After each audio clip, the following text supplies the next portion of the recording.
I'm Kathy Jones. And I'm Lizanne Sonders. And this is On Investing, an original podcast from Charles Schwab. Each week, we analyze what's happening in the markets and discuss how it might affect your investments.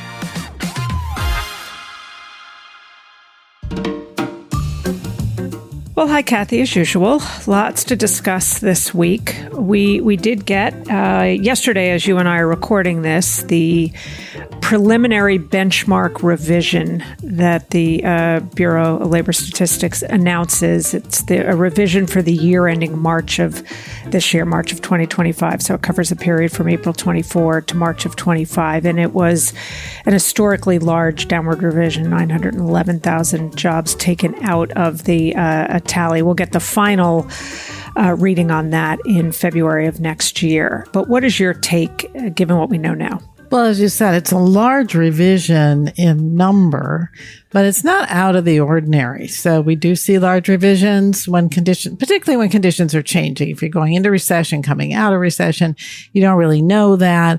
At these turning points, you tend to get the larger revisions.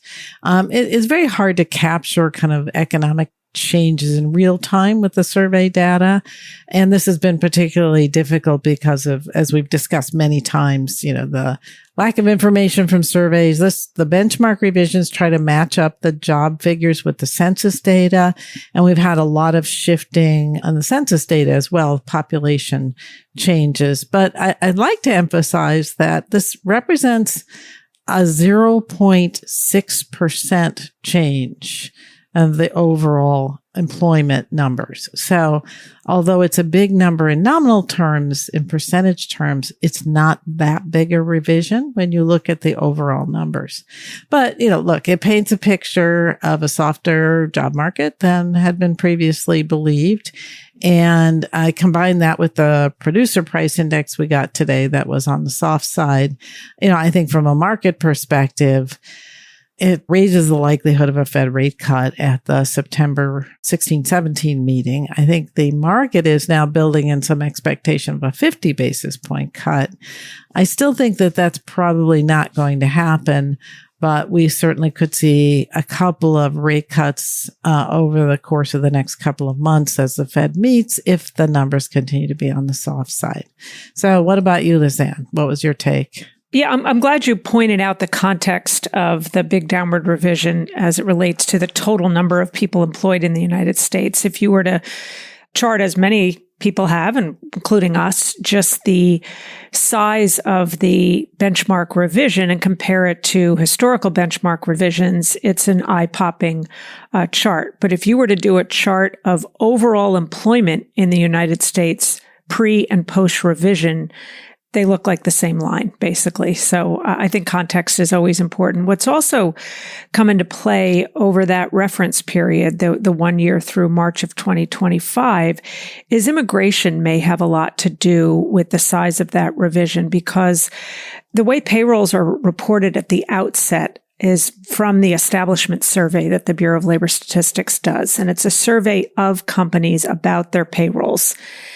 What is done to get the annual benchmark revisions, it comes from a quarterly census survey, which looks at actual tax records, unemployment insurance tax records. So what can happen when you've had decently high immigration, although trending down in the past couple of years, is that companies may have reported folks on payrolls, but when it comes to doing the tax piece of it and unemployment insurance rolls, undocumented workers don't find themselves on those rolls. So that could also explain why the differential between the initial payroll reports and these subsequent benchmark revisions were so huge. I agree with you. I think the likelihood of 50 basis points is very low, notwithstanding what, as we're taping this, was a relatively positive producer price index report coming in below expectations, and the components within the PPI that feed over to the personal consumption expenditures price index, which is the Fed's preferred measure, don't suggest any meaningful upside to that Fed preferreds measure. So I think that keeps 25 sort of firmly in our and probably most Fed watchers' sights. What else has been on your radar this week, Kathy? Well, I just want to point out on that topic that both the inflation report and the jobs report are produced by the same bureau, the Bureau of Labor Statistics.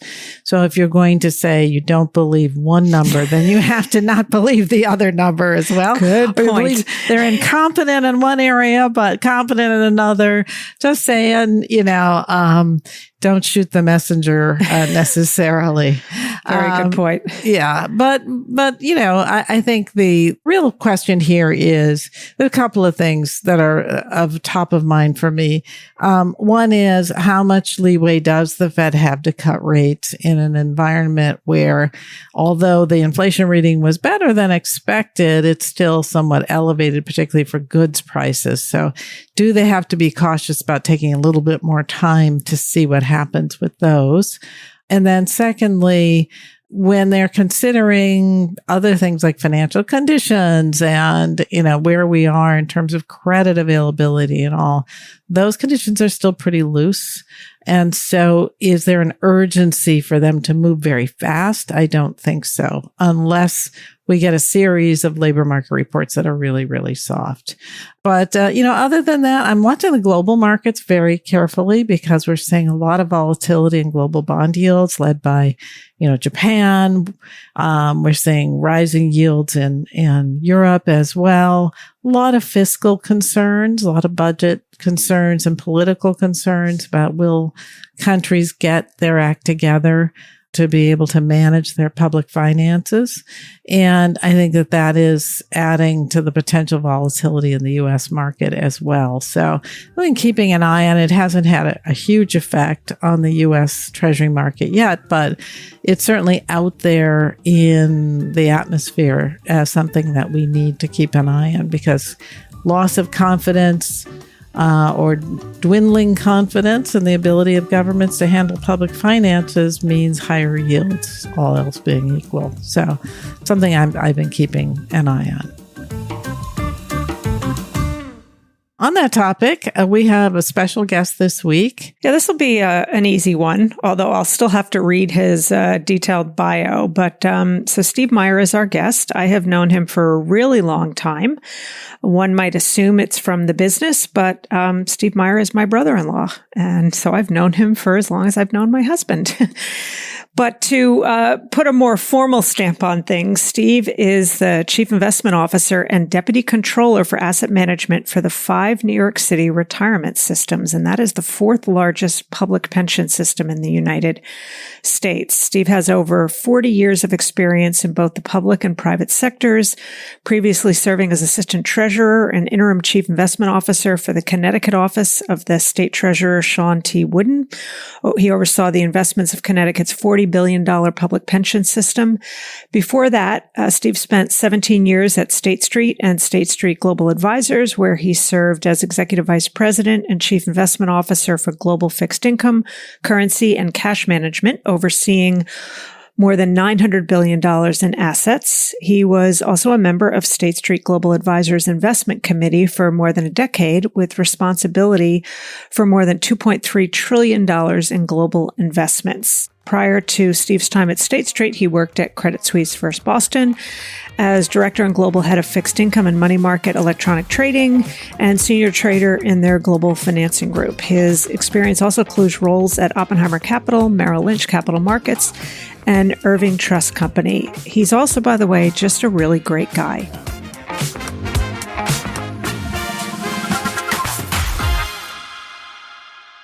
So, Steve Meier, thank you so much for coming on our podcast. We really appreciate it. No, thank you for having me. It's a thrill. So it's a real thrill for me, and this is the full disclosure part of our episode here, because I have known Steve for about 35 years, and not through the business world per se, although I know his reputation. Steve Meier is my brother-in-law. So he is my husband's brother. There's 3 of them, and my husband is the youngest, and Steve is the middle, and then they have an older brother, Bill. So full disclosure, but we don't have to share any family secrets. There are many. There are many. Many of them probably boring, but You have such a fascinating job, Stephen. You've been in the business a really long time, and I've had conversations with you over the years where you said the role that you have now is kind of a dream job for you. So before we launch into the conversation, we bring Kathy in. Tell us a little bit about what it is you do, your constituents, and maybe what a day in the life of Steve Meier looks like. Sure. I'd be happy to, Lizanne. So I have the privilege of serving as the Deputy Comptroller and Chief Investment Officer for the New York City retirement systems. It's actually 5 separate and unique retirement systems for fire and police and teachers and other city workers. I have the privilege of managing over $300 billion in assets across all public and private assets. I serve almost about 800,000 participants and beneficiaries of the plans. And it has been a whirlwind. I've been in this position. I'm in my 4th year now.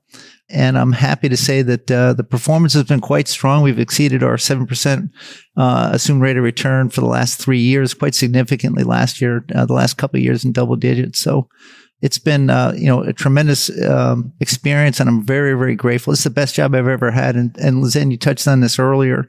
I've had a long career. I've worked in sales and trading, investment banking, and asset management for 43 years now. And I have to say the last 3+ years have been certainly a highlight of my career. It's been a privilege to serve and work with the people here in New York City. So, Steve, I have a broad question then about the people you serve, firefighters and police officers. And it comes from the perspective of working at a company, Charles Schwab, that has always been about financial literacy and making sure that our clients as individual investors understand as much as they can about the art and the act of investing. And so how do you think about the education side of what you do and keeping the participants informed and in a position to actually understand the inner workings of what you and your team are doing? Well, that's a great question. And it's not just our participants, Lizanne. I actually service and support 68 different trustees across the 5 plans. And they are what you'd guess. They're firefighters, they're police officers that still carry guns, and they remind me of that when I meet with them. They're teachers that on occasion will correct our investment recommendation memos. And it's what you'd expect. The police typically don't read a lot of the content we give them, but they require everyone to come in, meet with them. And they said, we're trained to know when people are lying to us, and we want to shake their hand and look in their eyes. The teachers require all their write-ups up front 2 weeks beforehand. Otherwise, it's bumped to the next meeting. So it is just really interesting. I spend a lot of time in the educational piece. I'm at their beck and call. One of the things that we've done that has been really effective are actually 2 things where we put together the Bureau of Asset Management, which is the division I had here in New York City, the Bureau of Asset Management University, or BAM University. We do that every year for educational purposes. It's a 2-day event. We've had the privilege of having a number of wonderful speakers attend and present at that. I also have something called the Thought Leadership Speaker Series every Friday morning. It's only available through Zoom from 10 to 11 o'clock. And we have people come in. For example, we had Lori Calvasina. I'm sure you know her from RBC. She's a very, very prominent equity analyst. We've got Harvey Schwartz coming up. We've got TMPG's Jim Coulter. I've had, a former Vice President, Dan Quayle. We've had 4 U.S. Treasury Secretaries, Fed governors. And it's wonderful. It's a way to just, in an informal basis, I typically interview them and ask them, how do they think about the markets? What recommendations they would have for the trustees? So it's been an absolutely wonderful engagement. It's probably the highlight of my week. And I think that also applies for many of the trustees. They really enjoy that interaction. And for me, it's also, I don't want the Bureau of Asset Management to become between the trustees and their external managers. So that's a really important touch point as well. Yeah, let me key off of that and then bring Kathy in. One of the areas I think that requires a lot of education, but there's an increasing amount of interest, is in private markets. And you have written about and speak a lot about, I just listened to a recent podcast on which you were a guest, talk about the convergence between public and private markets, and that although private markets, one could argue, there's a better business model, but there's a lot of nuances, especially with regard to just understanding the structure, liquidity, transparency, fees. So talk a little bit about that convergence, as you call it, between the public and private markets. Yeah. Maybe start off, Lizanne, answer the question this way. So I think there's a number of different trends in the marketplace that are going to impact returns over a long time horizon, 10 years and beyond. And those trends would include the decarbonization of the economy, an aging population, demographic changes and the impact on labor force dynamics, deglobalization. Some of that's tariff related as we try to reindustrialize our base here. I'd say the sustainability of foreign sovereign debt would be another issue, including the U.S. And I know, Kathy, you've spoken many times very, very articulately on concerns around fiscal deficit spending, transformational technologies such as artificial intelligence. So these key themes are going to impact performance over time. And the way they impact performance is they're going to have an impact on U.S. and global growth, productivity, inflation, government spending, and capital flows. And those things, I think, will really be the performance drivers for the next 10 years. They apply equally to the public markets as they do the private markets. So there are those nuances that you discussed, Lizanne. They are different animals. They've got their own nuances. They've got their own language. They've got their own industry players. I know that there's been obviously a big move towards, and I think it's a positive move towards the democratization of the private markets, meaning giving retail investors other than high net worth individuals, such as individual investors such as ourselves that invest in a 401k plan, will have access to these private assets. The private markets are a significant part of the U.S. economy, where they see a lot of innovation, a lot of growth, and a lot of wealth creation. So I do think it's a positive that retail investors such as ourselves will have access to those investments going forward at some point in the future. But you do want to make sure that you pick the right managers. The performance return a lot of times is a function of picking the right manager, for example, in private equity, that is really expert at value creation and building those businesses and being very strategic. There's a lot of dispersion between those managers, so you really want to pick the top quartile if you can. Top half would be also pretty significant. What we do is we aggregate our $300 billion in assets, and we use our buying power to get better economics, access to the best managers, marginally better legal terms, better fees, and a healthy dose of something called co-invest to actually average down no cost, no carry, and the expenses. So as individuals start to think about investing in private assets, you're right. It's picking the right managers, making sure you have a compelling economic arrangement in terms of fees and carry. And in being a patient investor, these are not deals you move in and out of. Typically, the value creation mechanism for private equity is 5 to 7 years. It can be as long as 12 to 15 years in growth equity. These aren't trading positions. And again, it's for long-term value creation over time. They also have their own nuances. We talk about total return in equities and fixed income. In the public space, they talk about internal rates of return and carry and distributions to paid-in capital. So there's some nuances there, but essentially they're all going to be impacted by those major trends that will impact the economy more broadly in the public and private sector. Kathy, you want to jump in? Yeah. Well, thanks, Steve. That's a great description of kind of how you think about the private markets. I focus most on fixed income, and you touched on that debt sustainability in sovereign markets. So are you, as an investor with this pool of money, for the fixed income portion of the portfolio, are you looking outside of sovereign government debt? Are you looking at corporate debt? How do you think about that? Especially because a lot of what you have to do is invest for the real long term, right? You're not trading in and out of short-term positions, I assume. So how do you think about that? Well, first, Kathy, that's a great point. Thank you for the question. So you're absolutely right to say that we're strategic and not tactical. We can't be nimble. We're 300 billion in size. We can't move in and out really efficiently. And that's not really what we're paid to do. So we're strategic. And you're right. We work through a strategic asset allocation plan that we do every 3 to 5 years. We are significant investors in investment grade, corporate credit, as well as high yield. As you know, as well as anyone, Kathy, the credit spreads there are very tight. They're not necessarily compelling. Base rates are higher. You have still 3 months SOFR above 4%.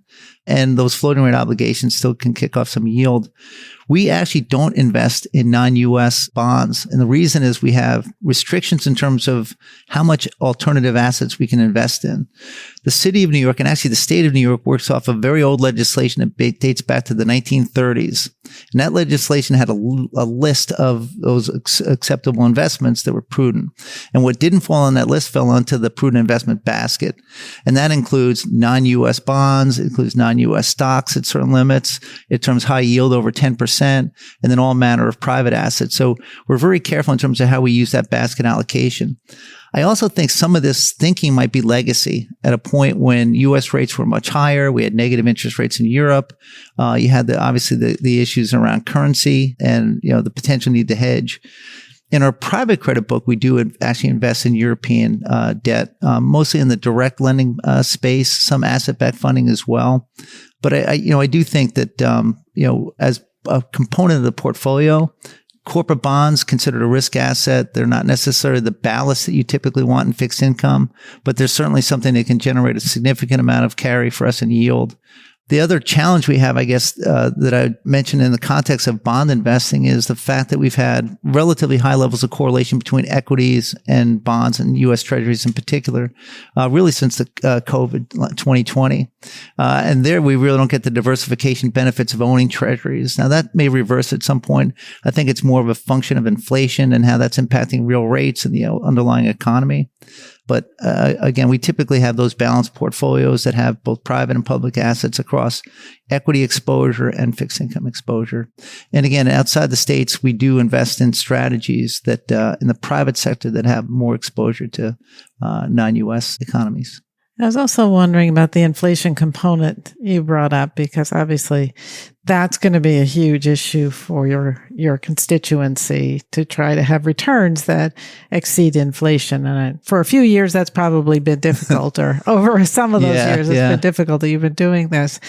Do you go into TIPS, Treasury inflation protected securities at all? Or how do you think about the, staying ahead of inflation as part of the portfolio? So we have other things in our portfolio we think are better hedges against inflation. Our equity exposure, our infrastructure exposure, our private real estate exposure, for example. We were investors in TIPS, and then the last strategic asset allocation, we actually removed them. And I'll tell you why. What we found out is in a period of time, 22, 23, when inflation really spiked, your TIPS really didn't outperform. They still had a significant amount of duration and underperformed. They outperformed nominals, but they underperformed our expectations in terms of returns. And the reason for that is 10-year TIPS would typically trade off of 10-year inflation expectations versus something that was a shorter term increase in inflation like we saw after COVID. So the performance there was disappointing. We thought we'd get better exposure, better inflation protections in other asset classes. Yeah, TIPS, you have to kind of match them up to your holding time period. Yes. And 2022 was a tough year for TIPS holders. They thought they were going to do great, and they didn't. Yeah. Yes. I totally agree with that. So one more question, then I'll toss it back to Lizanne. I am curious as to how you balance the liquidity issue. So it sounds like you have a fair amount of private investment, which has liquidity kind of challenges. So how do you balance that with your need to have these payouts regularly? I recall, during the financial crisis, when interest rates were down to zero, basically, and even bond yields were very low, I was at a meeting with one of the managers of CalPERS, the California pension fund. Yeah, they're excellent. Yeah. And they were struggling at the time because their payouts were above the rate of return that they were getting on their fixed income portfolio. So obviously that's turned around now, but you still have to have that liquidity component. So how do you go about addressing that? So for us, liquidity has been less of a consideration than it is for, say, CalPERS or Texas Teachers or some of the other funds out there. And it's because of the basket clause I mentioned earlier. We're capped at about 35% maximum in alternative investments. Right now we're slightly under that, about 28%. We'll probably move to increase that over time through pacing plan allocations, and we're proactively doing that. So for us, because we're restricted in terms of the level and the amount of private assets we own, it's less of a consideration. So there are some public pension plans out there, and certainly a lot of endowments out there that have 50+% allocated to alternatives. They're not liquid. They're not nearly as liquid as the public market is. So for us, we need to make sure we have enough liquidity in order to meet our benefit payments first and foremost. And we have a legal obligation to meet our capital calls as they come for the private assets. But those are very good questions. The other thing that we did in our private equity book this year is we did have a secondary sale. We've actually never undertaken that in the past. We sold almost $5 billion worth of net asset values through a competitive bidding process. We sold to a very small number of bidders. I'd say the information value there, and the good news is we had 88 firms that actually bid on either all the holdings or some component of the holdings. And what that tells you is that there is liquidity out there, but it's a lengthy process to go through in terms of getting board approval, hiring an external broker, the legal and operational challenges associated that were really significant. You need to get consent in order to transfer ownership of any of your private assets holdings. And we actually sold 125 different line items with 75 different investment general partners or asset managers. So it was complex. I don't know that we'd want to do it again tomorrow, but it does tell us that that's an option as you need to raise liquidity even in private assets. Oh, that's great. That's interesting. Lizanne, I'll let you. Yeah. So, Steve, I have one more, I guess, what might be seen as a two-part question with regard to the private markets, particularly private equity. But then I have a question on the public markets, which is more my bailiwick. So, and correct me if my data is wrong, but the latest that I have seen suggests that among private equities, there's about 12,000 portfolio companies. But the latest tracking is only about 1,500 exits on an annual basis. And then the other sort of reason for some caution or some concern is that distributions, which I think in the past have been as much as 30% of net asset value, are down to around 10% of net asset value. So there's that question in terms of the dynamics within private equity, but then also more recent criticism, especially given some weakness we're seeing in the labor market, including the revisions that we got today as we're recording this, that private equity in its current structure hasn't really been tested by what we might define as a true recession, leaving the COVID recession, which was so short-lived, aside. So tackle in whatever order. Well, I think we are seeing a little bit of a recession, let's say challenges in private equity. We certainly saw a bear market in mergers and acquisition activity and IPOs in 2022, 2023. It spilled over to 2024. And I hate to tell you, it's still spilled over to 2025. M&A's picked up and IPOs have picked up, but not to the level, to your point earlier, Lizanne. 2021 was a banner year. There were incredible exits and flows out of those private equity general partners into the hands of their investors. So you're right. It's been a challenging time. I think the performance of private equity in terms of its return stream certainly reflects that. But here's the thing. It's been really a challenging environment for many investors that maybe have been overweight private equity. We're underweight and we're increasing our allocation of private equity. So us, we've been in the catbird seat in terms of putting more money to work in an asset class that is a little bit out of favor. And, with really great general partners or managers that have had difficult capital raises. So we've been able, again, to get better access to better managers, to negotiate marginally better legal terms.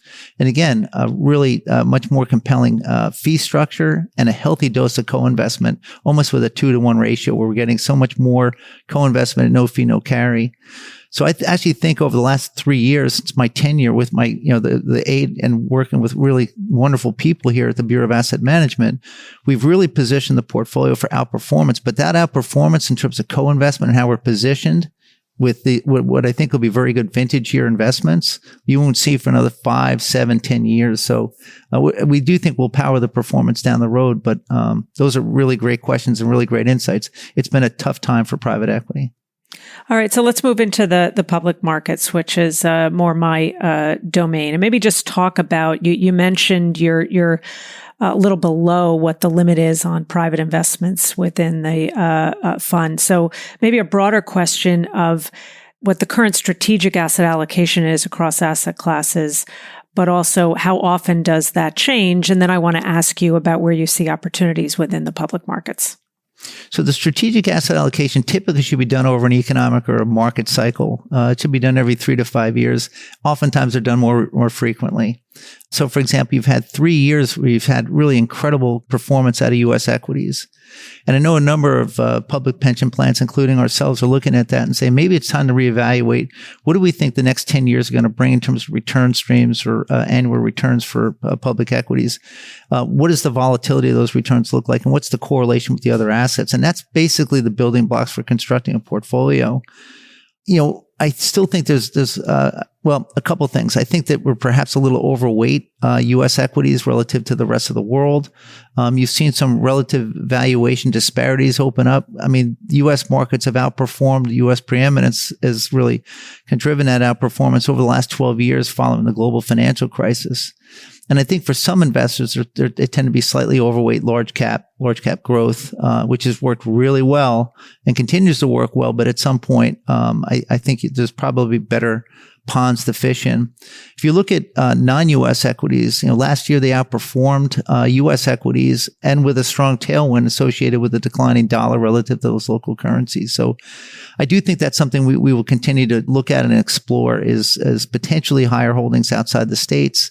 But again, given the nuances of how we calculate our basket in that 35%, we probably want to focus it more on private equity. For example, our expectation is you'll see more than double the returns in private equity over a 10-year horizon than you will in public equities, given the tremendous outperformance that we've seen over the last couple of years in the public side here. So, and again, the fact that it's been a little bit challenging on the private equity side. One of the other things you touched on earlier, though, that I think is worth mentioning is you're right. It's been a difficult capital raise environment. There are a lot of companies out there in the private equity space, not the underlying portfolio companies, but managers that are struggling. There's a statistic out there that about 40% of public equity managers have not had a successful capital raise in 5 years. And that doesn't bode well for those companies. So I think you'll see probably a significant amount of consolidation among private equity managers, some going out of business. And again, that's why when I said up front, you really need to look at picking the best managers that can really focus on value creation, that have a track record of doing so, and that can consistently produce returns in the top quartile. You mentioned some concerns about maybe sort of frothiness and valuation excess within the large cap area, mega cap, tech, AI related. So where do you think maybe their opportunities lie? Is it down the cap spectrum? Is it into other industries or sectors that may not be as AI obvious or focused as what has been kind of the dominant performance driver in the last few years? Well, it's been the dominant performance in the public market for sure. I actually believe it's going to be the dominant performance driver in private equity as well, and venture capital. We're starting to look at some venture capital vehicles. And we met with a firm yesterday that talked about the tremendous value creation that is occurring so quickly in the AI space or AI adjacency. So I do think we still want to be invested in equity. I still think that there are some, if you look at the economy, you're right. Employment's moved up. Inflation's still a little bit of a problem. The Fed's probably going to cut next week anyway. We've got the tariffs out there. There's still a question mark in terms of the ultimate impact of the economy. You have the offset of artificial intelligence, the potential for increased growth and reduction in inflation and increase in productivity. So there's a lot of unknowns out there that really kind of have you scratching your head. But again, as a long-term investor taking a 10-year horizon, we still like equity exposure. We still like artificial intelligence exposure and the adjacencies. So a couple things on that front. We have significant investments in, say, infrastructure for data centers, for clean energy that can provide and power those data centers in support of artificial intelligence. If you looked at our private equity holdings, about 25% of those underlying strategies and those underlying portfolio companies are tech related or software related in particular. So we do think a lot of those nascent, those up and coming companies that are AI related will actually help, again, the performance over time. And we want to certainly have exposure to those institutions. Kathy, any other questions? I have one broader kind of fun angle to a question I want to ask Steve next, but wanted to let you jump in if... Oh, I appreciate that. I could probably talk to Steve now for the next 3 hours about asset allocation decisions, because I find that to be a really, I know it's something we talk a lot about, Lizanne, in our group at Schwab, is how do you really get a methodology around asset allocation? So I've worked at a couple of different firms on Wall Street. Everyone has approached it a little bit differently. So sort of broadly speaking, and you said 3 to 5 years for strategic, and then more frequently tweaking sort of your positions. But do you sit and say, what are the mega trends for the next 10 years? And therefore, this is how we want to be positioned. And then how do you revisit that? Say you're wrong about that, or the world changes, or AI doesn't turn out to be the boon that everybody thinks it's going to be. I mean, I'm really just interested in the process you take when you think about asset allocation broadly? You hit the nail on the head in terms of our approach. We try to get a sense for what do we think the mega trends are, and not themes, but mega trends are going to impact, again, the broader economy over the course of the 10 years. And then how do we position to take advantage of that or protect ourselves from that? The one thing that we really haven't talked about, Kathy, and I'm dying to talk to you about this, is just the fiscal discipline and part of the U.S. government, challenges in the treasury market, independence of the Fed. I mean, there are a lot of things out there that honestly, the Fed is I think, telegraphed a willingness to cut rates, probably 25 basis points next Wednesday. We get a new summary of economic projections or dot plots, which will inform expectations for the rest of the year. I'm concerned about where rates are and where they're going. And I do think you could see a situation where the Fed cuts aggressively for whatever reason on the short end of the curve, and you can have a significant backup on the long end. The term premium is widening out already. Premium out the curve is widening out. I think that's good for investors, though, for this reason. I think if you keep some level of reasonable base rates, again, you can continue to generate carry and return off of that portfolio, notwithstanding some level of volatility. Yeah, I 100% agree. Steeper yield curve ahead. That's what we've had most of this year. Yeah. And it looks like we'll continue to have it unless we magically figure out a way for Congress to address the fiscal situation. And that's global too. I mean, yes, I think it is. Japan, Europe, it's happening everywhere. So it's not just us. Aging population driving a lot of that. So yeah, I think steeper curve in that. You're right. It's great if you're kind of concentrated at the short end and you're trying to use carry to get returns, but it's got to be a challenge for the riskier parts of the market as well. And again, credit spreads where they are right now at 80 basis points for investment grade, 280 basis for high yield. It's not really compelling. It's not super attractive. It's not on a historical basis, and not given the level of uncertainty that we see developing in the economy. I tend to be a little bit more optimistic than pessimistic, believe it or not. And that's odd for someone that has a foundation in fixed income. I know you equity folks, they're always optimistic about the outcomes. I was going to say, that doesn't describe me. I'm always the pessimist in the room. So Lizanne's always the optimist. Yeah. I'm converted. Well, that's so funny that you just mentioned that, because that was the fun angle I was going to have on this. Steve, in another recent podcast episode, you talked about being a kind of a natural skeptic, maybe by virtue of having been on the fixed income side of things for as long as you have. Kathy and I have often joked about that, about maybe what you could liken bond investors to and equity investors to. And Kathy, I remember before you and I got on stage once, you talked about the stock market being more like an untrained puppy. So is that a good way to think about the differences? And maybe who do you think right now, or what market has it more right? The fixed income market or the equity market? I think that the fiscal outlook is going to matter more than it does now. I think, it'll be less of a focus on macroeconomic and more of a focus on where are we from a fiscal standpoint? What does inflation look like? Independence of the Fed has to be part of that discussion as well. So if I had to get, valuations right now in equities are very high, and they have been for a little bit of time now. And I don't necessarily see a crash or a significant bear market, but I could see a correction of 5 to 7 to 10%. And I do think over time that you're going to see the potential for base rates to move higher. Again, is that concern around fiscal discipline re-enters the discussion. Inflation maybe is a little stickier than people expect. And then real questions about the independence of the Federal Reserve, given some of the rhetoric out of the current executive branch. So, Steve, this has been great. I don't know if you're aware of this, but this is extremely rare for one of these interviews to have both Kathy and I peppering the guests with questions. We usually divide and conquer a bit, depending on whether somebody is more focused on the fixed income side or the equity side of things, whether it's an internal guest that we have, whether they live in Kathy's team more or my team more. But just a testament to your breadth of knowledge and the unique position you're in, that we both raised our hand to sit in the interviewer spot with this. So thank you for indulging questions from both the very calm skeptic and the person representing the frenzied equity market. Thank you to you guys as well. It's been a real privilege.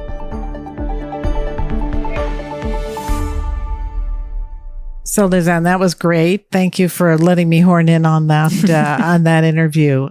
So, looking ahead to next week, obviously we'll have the big Fed meeting where they are expected to cut rates. What else do you think investors should be watching? So in terms of the economic calendar, as we mentioned earlier in the show, we do have in hand, as you and I are recording this, the producer price index. But in advance of us recording this, we have the consumer price index. So in terms of very near-term things, that's on the radar. Although by the time this episode drops, everybody will have that information. You know, aside from the FOMC meeting next week, we also get retail sales. And I think that continues to be important as a proxy for the consumption side of the economy, especially in light of weaker labor market data, which has been such an important support for the overall economy and specifically consumption. I think the claims data bears watching because there's been a theme that continues to be dominant in terms of how we think of the labor market, a theme of low hiring, low firing. That helps to explain the spread between the unemployment rate, which although up from its lows recently is still relatively low in an absolute sense, but long-term unemployment, those that have been unemployed for more than 27 weeks, that has been trending higher. So that's another example of this low hiring, low firing mode. So therefore, the claims data I think is important. What you and I track the differential between initial unemployment claims and then continuing unemployment claims, people that continue to stay on unemployment insurance. And that also has represented a bit of a proxy for that low hiring, low firing. So those are a couple of things on my radar. Oh, I should also say, just continuing to watch some of the rotations happening within the equity market. You know, on a quarter to date basis, small caps via the Russell 2000 have almost doubled the performance of the S&P 500. I think a lot of that is based on the assumption of easier Fed policy, which all else equal is seen to accrue more to the benefit of smaller companies. So whether we can maintain that strength, relative strength in small caps is something on my radar. How about you? Yeah, in terms of the data, the one thing that I'll probably be focused on more than most people is the Treasury International Capital Report. And that just shows you the inflows and outflows of capital from abroad. And it's been very interesting lately that official purchases of, say, Treasury bonds, meaning other central banks and other sovereign type institutions, have been reducing their purchases of U.S. treasuries, but foreign households have been increasing. So you'll see if that dynamic continues or if the prospect of lower interest rates in the U.S. has kind of discouraged that. We've also seen a lot of foreign households buying U.S. equities as well. That's been a support to the market. So it'll be interesting to sort of follow those numbers. They tend to lag a little bit, so they're not great for, timeliness, but very interesting to see where the flows are going, particularly in a world where, we have a trade wars going on and we have all these other conflicts brewing. See where people are actually putting their money is pretty interesting to me.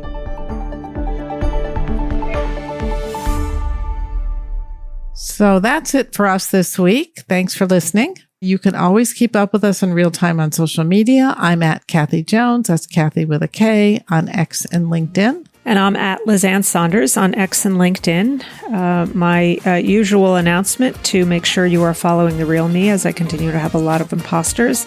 And as a reminder, you can read all of our written reports. They often include just a treasure trove of charts and graphs. You can find them at schwab.com/learn. And if you've enjoyed the show, we'd be so grateful if you would leave us a review on Apple Podcasts, maybe a rating on Spotify, or feedback wherever you listen, or tell a friend about the show. And we will be back with a new episode next week. For important disclosures, see the show notes or visit schwab.com/oninvesting, where you can also find the transcript.